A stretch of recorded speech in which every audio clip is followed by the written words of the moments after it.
Fue entonces cuando empezamos a correr, de pronto como si algo nos empujara a todos, o como si algo nos impulsara más bien, corrimos a guarnecernos en la misma cueva, no sé por qué.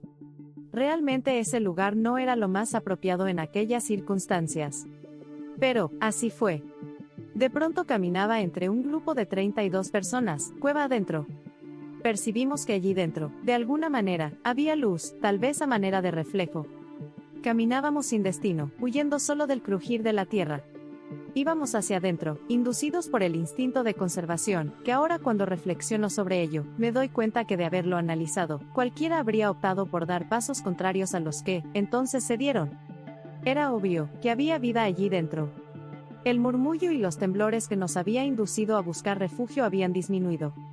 Ahora sí había ruido, era el sonido del agua, que caía como cascadas de algún lugar que preferimos no saber. Lo que nos importaba era encontrar el arroyo, ese que se oía en el eco de las paredes. Caminamos hasta encontrarlo. Al principio yo contaba las horas, luego empecé a contar los días, y cuando me di cuenta que habíamos sobrevivido allí dentro más de un mes, dejé de contar. Solo despertábamos para seguir caminando hacia lo que creíamos era una salida al otro lado. En el arroyo descubrimos peces, los que era fácil comer hasta crudos, pues por la formación de estalactitas dentro de la cueva, teníamos buena provisión de sal. Agua tampoco faltó, era tan limpia y transparente que no temimos tomarla de su propia fuente. Cuando llegaba la noche, el arroyo subía, por lo que antes era imprescindible haber encontrado un lugar para dormir, que muchas veces consistía en alguna piedra alta, o había que excavar la propia cama en las paredes. Afortunadamente, el camino de la cueva era alto y había muchas prominencias rocosas. Fueron pocos los que alguna vez tuvieron que hacer excavación para dormir.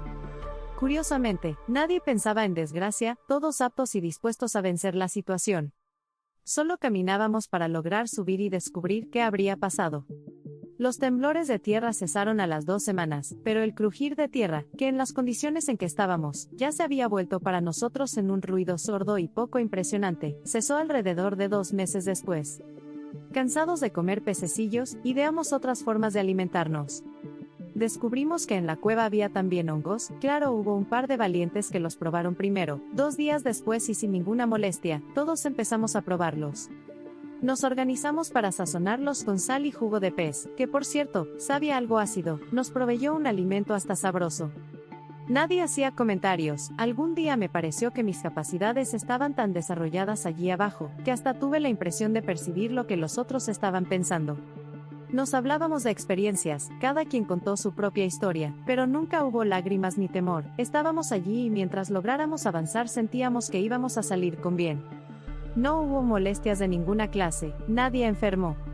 Era posible tomar un baño de vez en cuando, y lavar la ropa, todo a base de sal. Nos organizábamos de tal forma que la convivencia imprevista e indeterminada se fue haciendo agradable. De pronto llegamos a un lugar en donde se percibía una corriente de oxígeno más fuerte. Avanzamos y nos topamos con una inmensa pared de piedras, pero con un rayo de sol directo que se colaba entre ellas.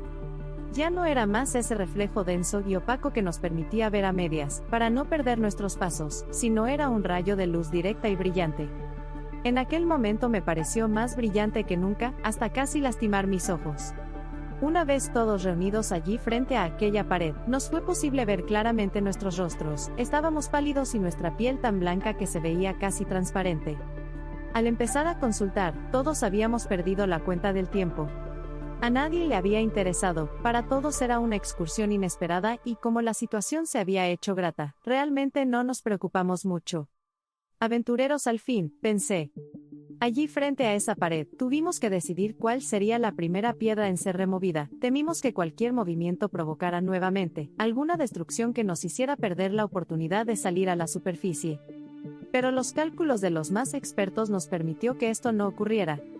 Y después de la primera, fue hasta fácil remover la segunda y una tercera roca, sin que nada ocurriera. Lo que fue suficiente para que empezáramos, uno a salir despacio. Por suerte nuestros huesos no estaban tullidos y todos manteníamos una buena forma, porque al salir nos dimos cuenta de que nos encontrábamos en un lugar desolado, y que la caminata aún no había terminado. Era una especie de extensión rocosa con matices rosados, preciosa, pero desolada.